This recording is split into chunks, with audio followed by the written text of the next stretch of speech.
Program ini didanai oleh para sahabat dan mitra dari Joyce Meyer Ministries.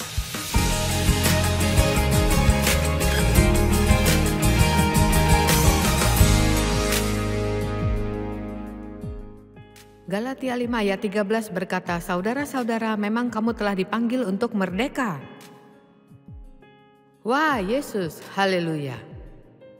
Bebas dari apa? Bebas dari hukum. Bebas dari penyalahgunaan perjanjian lama. Kupikir salah satu penyeimbang paling sulit dalam hidup adalah menjaga kekudusan dan tidak menyalahgunakannya.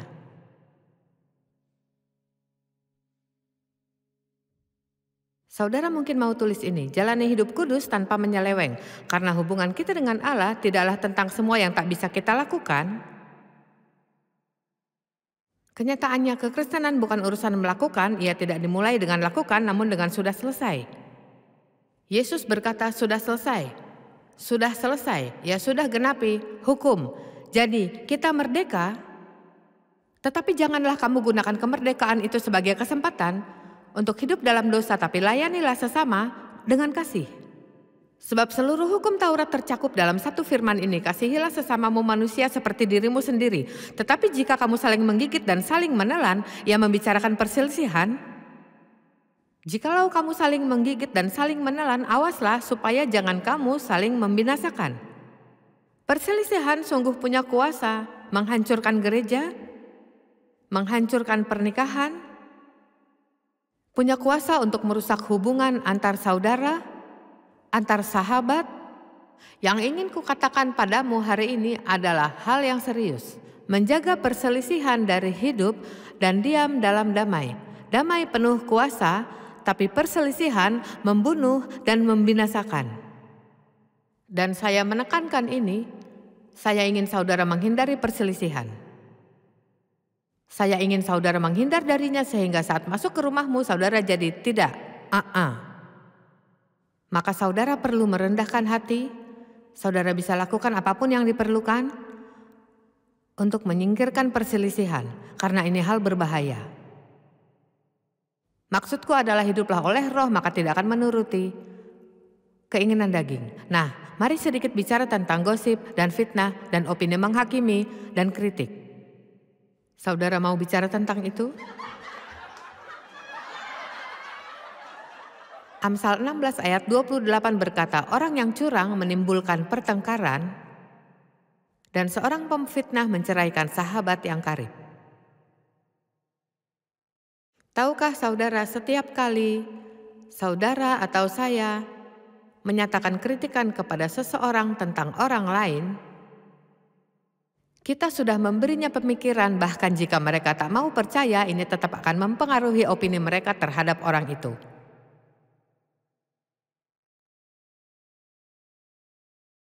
Kita tidak seharusnya mempercayai tuduhan terhadap saudara atau saudari kita, kecuali dikonfirmasi oleh 2 orang atau 3 orang saksi yang dipercaya. Bukan semua orang, bukan tentang seseorang yang saudara lihat di internet yang bahkan tidak saudara kenal. Namun saksi yang dipercaya. Amsal 17 ayat 9, siapa menutupi pelanggaran mengejar kasih. Tetapi siapa membangkit-bangkit perkara menceraikan sahabat yang karib. Apakah saudara cepat mengampuni? Bisakah mengampuni dengan cepat? Kita harus bisa dengan mudah melakukannya sehingga kita bisa ampuni seseorang dengan segera. Saudara menunggu ruang untuk parkir, menyalakan lampu sen, dan saat satu mobil keluar parkir, orang lain dari sana,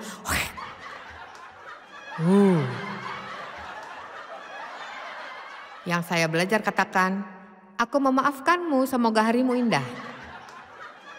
Meskipun mereka tak mendengarku, saya tidak akan kalah iblis. Saya tak akan kehilangan damai karena seorang yang kasar yang saya tidak kenali. Perselisihan, dan ini bagian penting di sini. Perselisihan mendukakan Roh Kudus. Saya baca buku ditulis oleh R.T. Kendall tentang pengurapan. Ini buku yang sangat baik omong-omong dan Ia menceritakan kisah tentang, mungkin saya tak ingat detailnya, jadi arti jika Anda mendengarkan dan saya salah, maafkan saya. Ia menceritakan kisah tentang sepasang kekasih yang tinggal di apartemen di atas dalam satu gedung apartemen, dan burung dara akan datang dan duduk di jendela. Dan mereka memperhatikan bahwa jika jendela mereka terbuka dan mereka mulai bertengkar, burung dara akan tetap di sana. Namun satu hari seekor merpati datang dan duduk di sana. Di saat mereka mulai bertengkar, sang merpati pergi. Saudara seperti burung dara?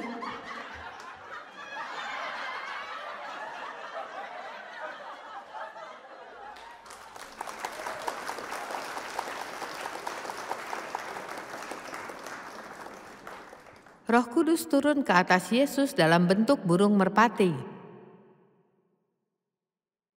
Seekor burung yang tenang dan ramah, yang tidak suka perpecahan dan tak diam di dalamnya. Nah, saya tidak katakan bahwa jika saudara berselisih, saudara kehilangan Roh Kudus. Tapi saya percaya kita kehilangan kepekaan terhadap Roh Kudus.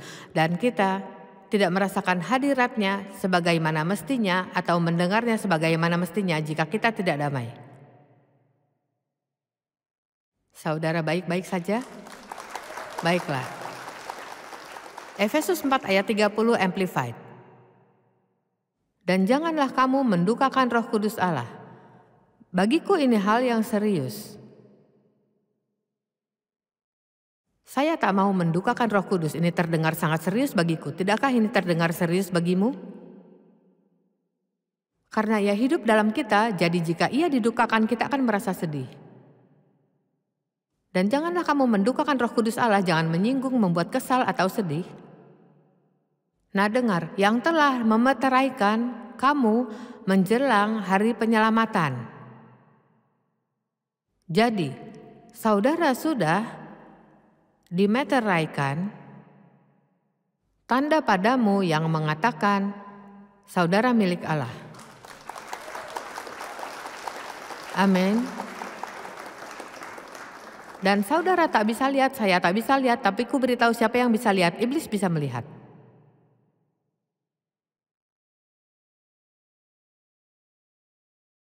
Dan ia tahu saudara kini milik siapa. Nah, saya beri kesempatan untuk menghakimiku.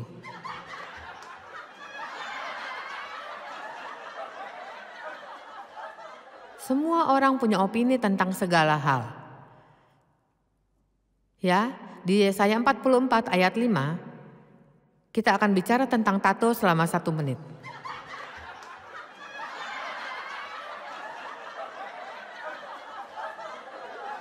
Siapa yang mau bicarakan ini? Beberapa saudara berpikir, wah jika kamu punya tato, kamu dalam perjalanan ke neraka. Dan saudara bebas berpikir apapun. Tapi saudara tidak bebas menghakimi orang yang melakukan yang saudara pikir tidak benar. Saya ingin saudara paham ini satu-satunya cara semua penghakiman dan kritikan akan berhenti. Kupikir lidahmu tidak seharusnya ditindik. Tidak tahu mengapa ada yang mau melakukannya, tapi ini bukan urusanku, lidah itu milikmu. Lakukan yang saudara mau.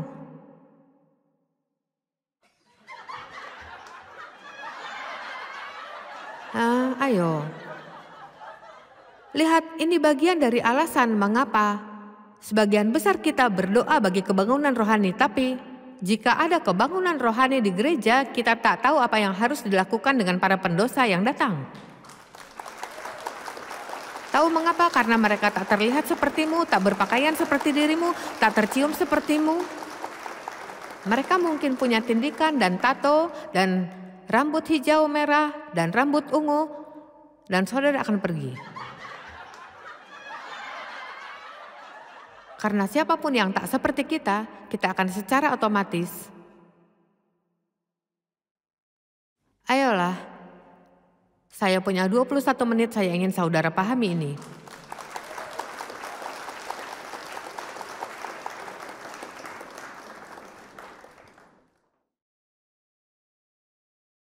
Yesaya 44 ayat 5. Yang satu akan berkata, aku kepunyaan Tuhan. Yang lain akan menyebut dirinya dengan nama Yakub. Dan yang ketiga akan menuliskan pada tangannya kepunyaan Tuhan. Nah, saya akan katakan terjemahan Amplified adalah satu-satunya yang kutemukan menggunakan kata tato.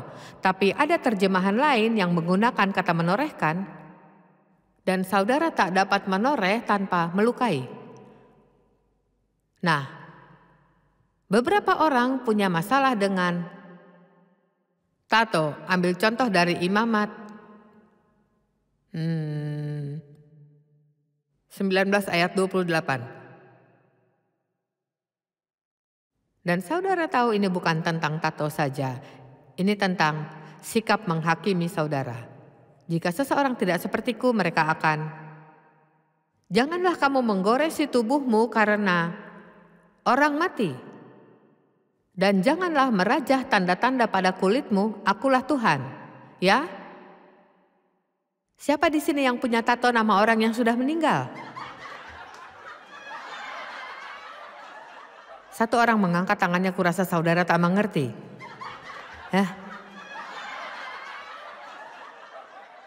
Oh Tuhan, mengapa saya membahas ini? Yesaya 49 ayat 16. Lihat, aku telah melukiskan atau menorehkan gambar diri engkau di telapak tanganku.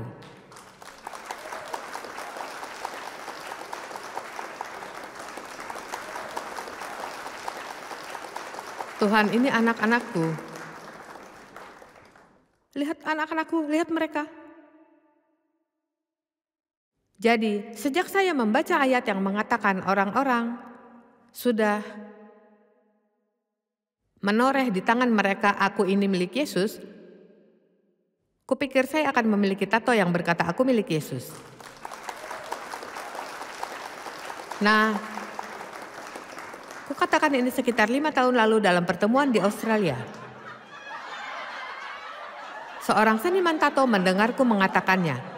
Ia telah menjalani hal-hal yang penuh keburukan. Pertama, ia memiliki gangguan bipolar, sehingga pikirannya sudah berantakan. Lalu, beberapa orang Kristen yang religius meyakinkannya bahwa karena ia seorang seniman tato, maka ia akan pergi ke neraka.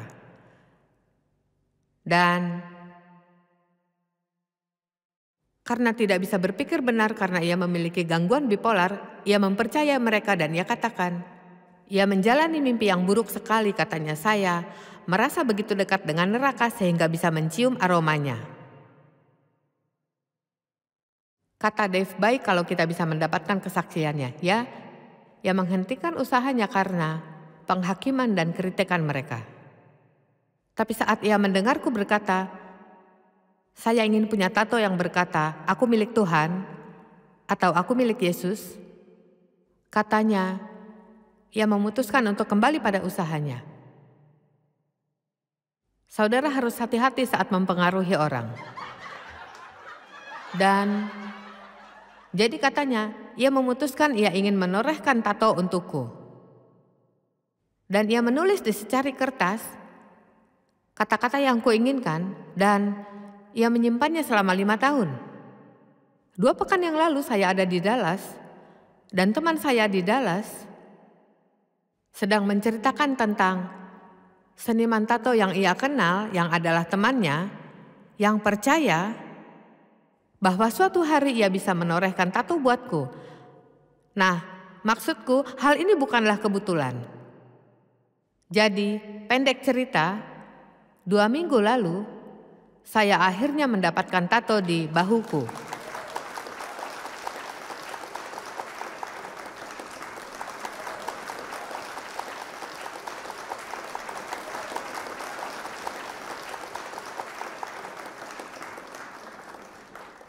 Dan ini kulakukan untuk membunuh para iblis.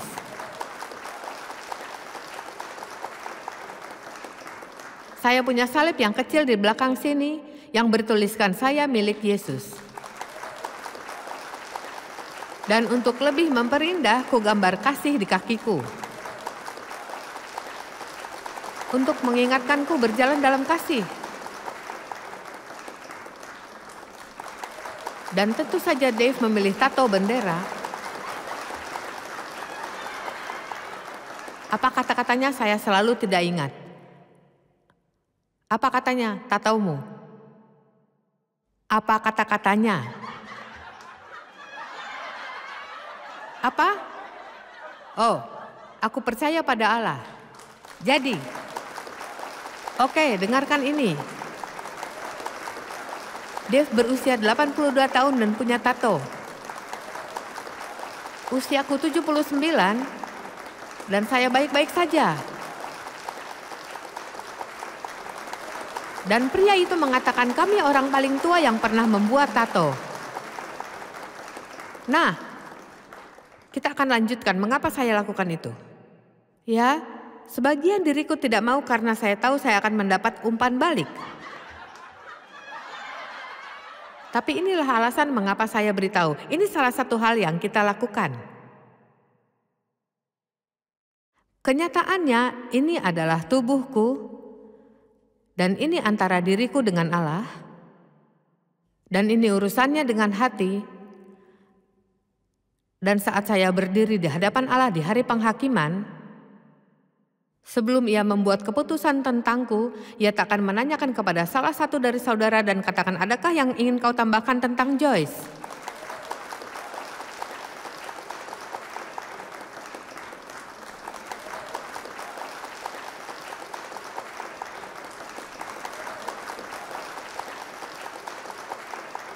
Setiap kita akan berdiri di hadapan Allah dan mempertanggungjawabkan hidup kita, dan ia tak akan menanyakan orang lain apa yang mereka pikir ia lakukan. Apakah saudara berpikir bahwa saya begitu bodoh sehingga tidak berdoa dan percaya dengan segenap hati? Kulakukan sebagai penghormatan bagi Allah. Memang tidak ada yang melihat, tapi kuharap mereka yang melihat akan diyakinkan. Saya ini milik Yesus, apa maknanya itu? Ku beritahu, saya sempat diomeli wanita ini. Ia melihatnya, katanya, oh itu keren sekali.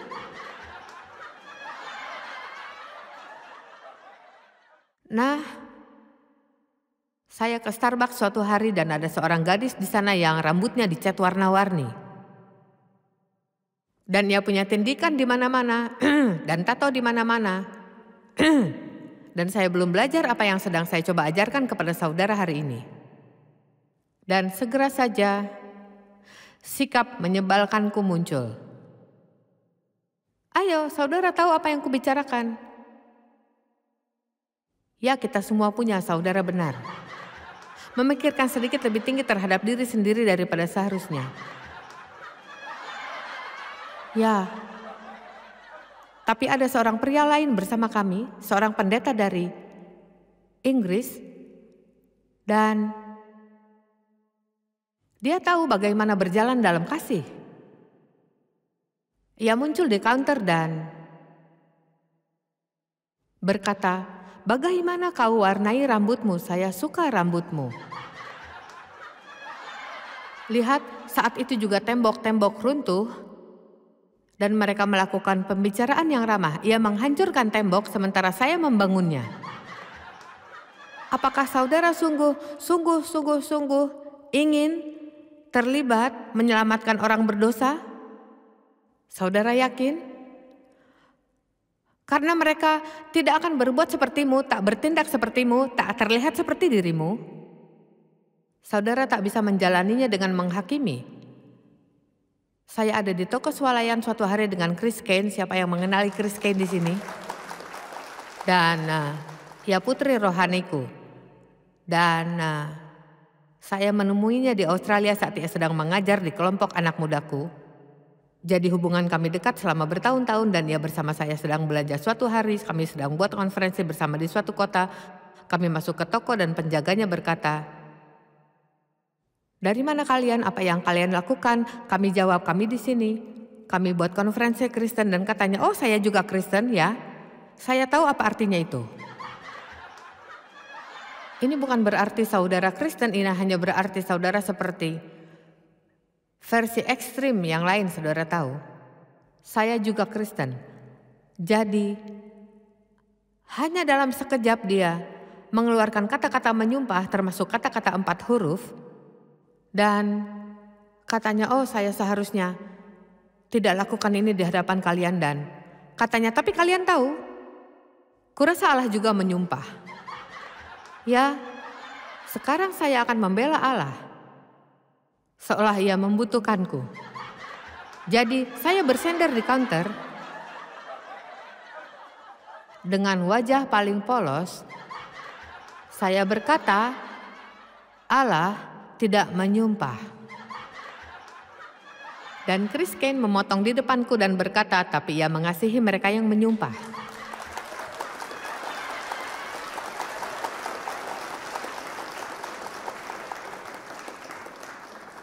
Ini masalahnya, saya seorang guru. Saya ingin semua orang bertumbuh, ia seorang penginjil. Ia ingin mereka diselamatkan. Ia berusaha menangkap ikan, saya berusaha membersihkannya sebelum menangkap.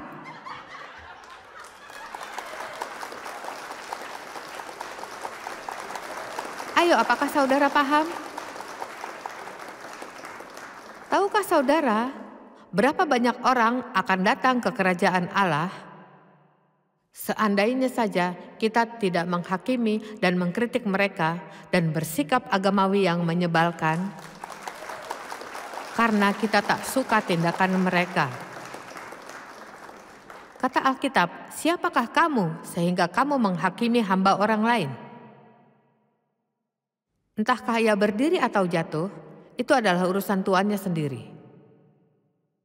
Jadi kukatakan hari ini, mari berhenti menghakimi, mengkritik, dan jangan berpikir untuk memberi pesan umpan balik kepadaku.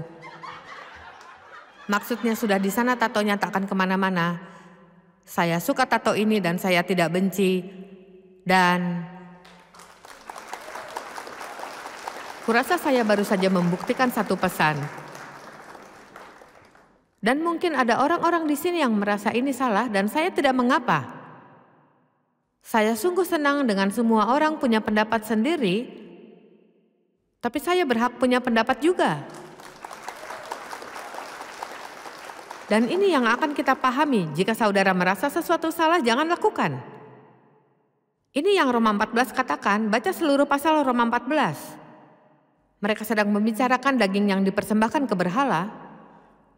Tapi ini hal yang sama, dan katanya, yang seorang yakin bahwa ia boleh makan segala jenis makanan, tetapi orang yang lemah imannya hanya makan sayur-sayuran saja. Jadi, setiap orang perlu melakukan apa yang mereka rasa itu benar. Dan segala sesuatu yang tidak berdasarkan iman adalah dosa. Dari manakah datangnya sengketa dan pertengkaran di antara kamu? Bukankah datangnya dari hawa nafsumu yang saling berjuang di dalam tubuhmu? Kamu mengingini sesuatu tidak dapat, lalu kamu membunuh. Kamu iri hati tetapi kamu tidak mencapai tujuanmu, lalu kamu bertengkar. Kamu tidak memperoleh apa-apa karena kamu tidak berdoa. Saya suka ayat itu, ini mengubahkan hidup bagiku karena yang dikatakan adalah, apa penyebab semua sengketa ini? Semua hal yang kau ingin. Yang kau coba dapatkan namun tak bisa kau dapat, jadi kita menjadi iri akan mereka yang punya yang kita tidak punya. Ayo. Ada orang-orang di sini hari ini yang iri terhadap saudaramu.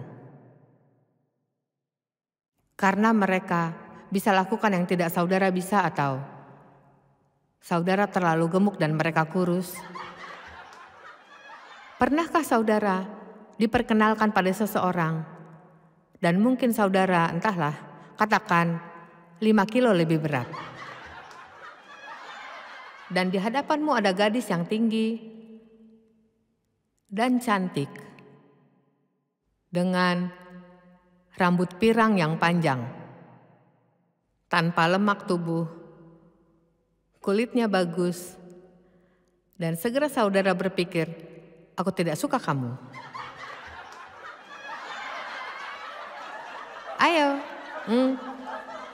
Ayo, jangan bohong padaku, sudah terlambat.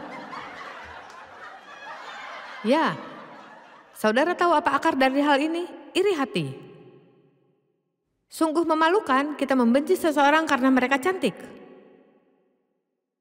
Allah menciptakan setiap kita dengan tangannya sendiri dalam rahim ibu kita dan semua kita sangat cantik, indah dan sempurna dalam cara masing-masing.